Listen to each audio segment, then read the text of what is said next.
Road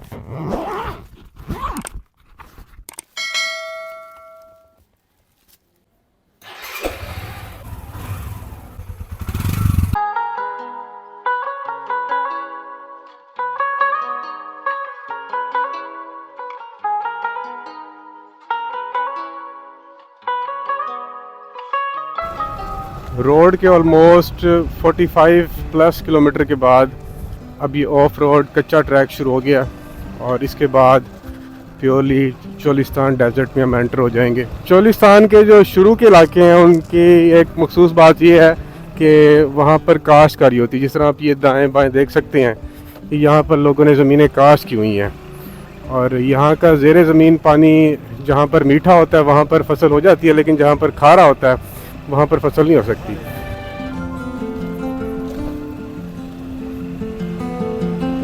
अभी ये main track से हट कर अंदर की तरफ जा रहे हैं और उसी भाई को फॉलो करते हुए जा रहा हूँ जो मेरे साथ गाइड है।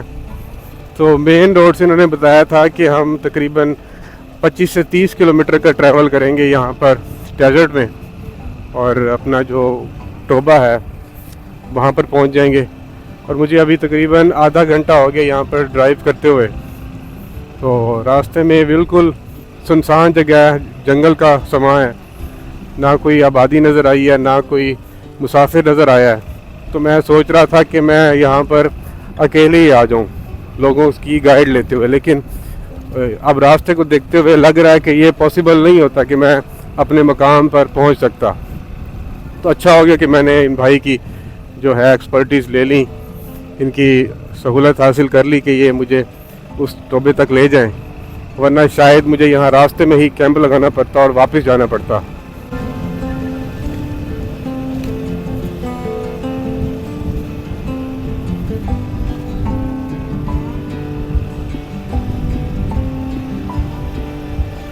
तकरीबन पौने घंटे की 45 मिनट्स की बाइक की ड्राइव के बाद उस डेरे पर पहुंच चुका हूं और भाई ने पता नहीं किस तरह इस रास्ते पहुंचाया है। मुझे तो सिर्फ एक सीधा ट्रैक नज़र आ रहा था और दाएं बाएं ट्रैक मुड़ रहे थे। इनको ये रोड ऐसे रटी होती हैं जैसे ये शहर में हम अपनी रोड्स रट लेते हैं।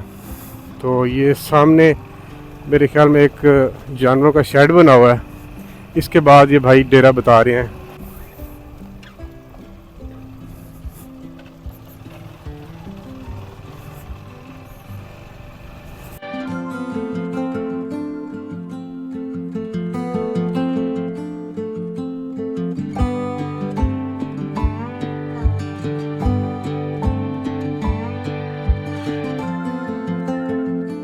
अस्सलाम वालेकुम friends and welcome back to another adventurous video. Friends, आज मैंने बहावलपुर अपने होम सिटी से तकरीबन 70 किलोमीटर का डिस्टेंस तय किया और अब इस रिमोट डेजर्ट पे मौजूद हूँ। और ये इस टोबे पर जहाँ पर मैं अभी खड़ा हूँ इसको नस्सों वाली टोबा कहते हैं और इसके करीब ही एक ट्रेडिशनल किस्म का गोपा बना हुआ है जहाँ पर मैंने आज रात बसर करना है और रात को वहाँ पर एक कुकिंग का छोटा सा मेरा इंतज़ाम है, वो भी आपके साथ उसकी वीडियो शेयर करूँगा। और उसके साथ ही मैं डेजर्ट के ड्रोन शॉट्स आपके साथ शेयर करूँगा ताकि आपको पता चले कि हमारा जो चोलिस्तान डेजर्ट है कितना खूबसूरत है। और मेरे साथ एक टोबा है जिसको हम नस्सों वाली टोबा कहते हैं और आप में से अक्सर लोगों को मालूम नहीं होगा कि ये टोबे किस तरह बनते हैं। इनको हम अपनी ज़बान में पौंड कह सकते हैं या फिर हम इसको तालाब कह सकते हैं। ये कुदरती तौर पर बने होते हैं और इनका मकसद ये होता है कि जब बारिश होती है तो इन चैनल्स के थ्रू इनमें पानी आता है और जब यहाँ पर पानी स्टोर हो जाता है तो यहाँ के मकामी लोग और जानवर यहाँ पर आकर पानी पीते हैं, क्योंकि इसका ज़ेरे ज़मीन जो पानी होता है वो कड़वा होता है जो पीने के काबिल नहीं होता। और यहाँ के लोगों का सिर्फ़ और सिर्फ इन्हिसार इस टोबे के पानी पर होता है। इस तरह के मुख्तलिफ़ जगहों पर बेशुमार टोबे बने हुए हैं जहाँ पर लोग और जानवर इकट्ठे पानी पीते हैं। आइए मैं आगे मज़ीद चलकर आपको डेजर्ट की खूबसूरती दिखाता हूँ, रेत के टीले दिखाता हूँ।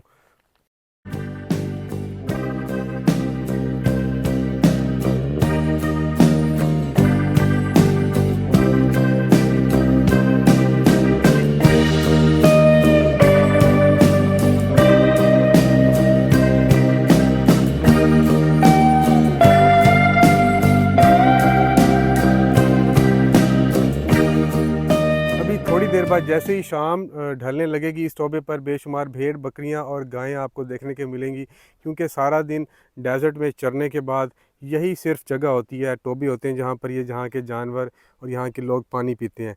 जैसे ही यहाँ पर जानवर आते हैं मैं उनके भी वीडियो और उनके शॉर्ट्स आपके साथ शेयर करता हूँ।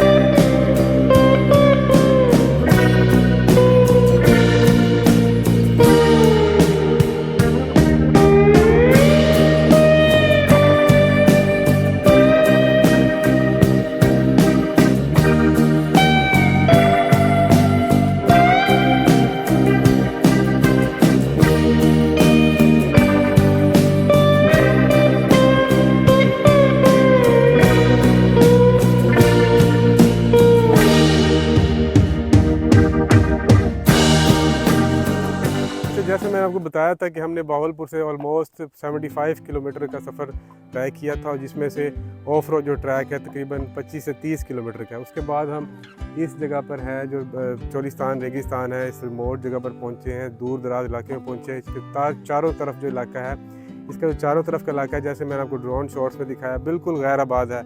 यहाँ पर कोई आबादी नहीं है, टोबे मौजूद हैं, जिसका मतलब है यहाँ पर चंद जो हैं घर आबाद होते हैं, वो जो माल मवेशी पालते हैं। और यहाँ पर ये ट्रेडिशनल किस्म के गोपे बने होते हैं। मैं आपको अंदर चल के दिखाता हूँ। ये देखें, ये गोपे जो हैं बेसिकली चोलिस्तान में ये कच्चे होते हैं, लेकिन क्योंकि ये एक मॉडर्न किस्म का इसको लुक दिया गया है, ये लकड़ी की जगह यहाँ पर आयरन के पोल इस्तेमाल किए गए और साथ ही लकड़ी का इसको सपोर्ट दी गई है। और ये इसकी दीवारें जो हैं कच्ची होती हैं, लेकिन ये सीमेंट से पुख्ता बनाई गई हैं। और अंदर ये यहाँ पर चारपाई रखी गई हैं जो ट्रेडिशनल किस्म की चारपाई हैं। और ये देखें किस तरह खूबसूरत किस्म के कढ़ाई वाले तकिए भी रखे गए हैं। और चोलिस्तान में इस तरह के ट्रेडिशनल गोपे बेशुमार जगहों पर सैकड़ों की तादाद में मौजूद हैं। और अगर आप लोग मेरे चैनल के तवज्जुह से, मेरे चैनल के ज़रिए इस तरह की एडवेंचरस जगहों पर आना चाहती हैं, तो आप मेरे चैनल के थ्रू, कमेंट के थ्रू मुझसे रब्ता कर सकती हैं। तो मैं आपको सर्विसेज प्रोवाइड करने के लिए तैयार हूँ इस तरह की एडवेंचरस जगहों पर घुमाने के लिए। और क्योंकि रात को सर्दी होगी तो इस गोपे के अंदर सोएंगे। और रात के डिनर के लिए हमने अपने खाने का खुद इंतज़ाम किया, खुद बनाना है। ये बिल्कुल सामने इस गोपे में हमने स्टे करना है। और इस गोपे के बिल्कुल सामने एक और टोबा है। आइए चलकर उस टोबे पर आपको लेकर चलते हैं और देखते हैं कि शायद वहाँ पर, क्योंकि शाम होने वाली है, शायद इस टाइम वहाँ पर जो चोलिस्तानी गायें हैं, चोलिस्तानी भेड़ बकरियाँ हैं, वो आई हों, क्योंकि उनके इस टाइम पानी पीने का मंजर इंतहाई शानदार होता है।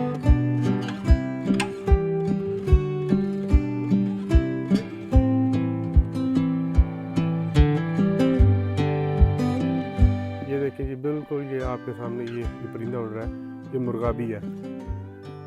और इसका सीज़न यही है, ये सितंबर से जनवरी और फरवरी तक यहाँ पाकिस्तान में होता है। उसके बाद ये दोबारा अपने जो नेटिव कंट्री है वहाँ पर ये चले जाते हैं। और ये सामने बिल्कुल देखिए, मैं आपको जूम करके दिखाता हूँ। ये देखिए, ये मुर्गाबी जा रही है सामने। ये बेसिकली डक की एक फॉर्म है, किस्म है।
व्यूअर्स इस टाइम सुबह के 7 बज रहे हैं और मैंने पीछे जो गोपा देख रहे हैं यहाँ पर रात गुजारी है।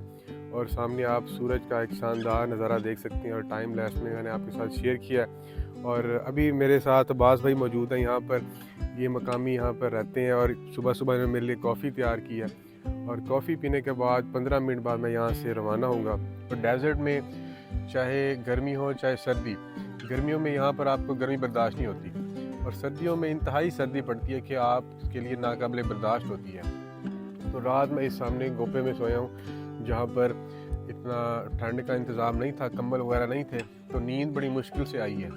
तो अगर आप लोग भी इस तरह माहौल में डेज़र्ट में आए तो अपने साथ ज़रूर कोई कंबल वगैरह या कोई और चादर वगैरह लेकर आए कि अगर वहाँ पर अवेलेबल नहीं है तो आपको मुश्किल ना हो जिस तरह मुझे मुश्किल हुई है।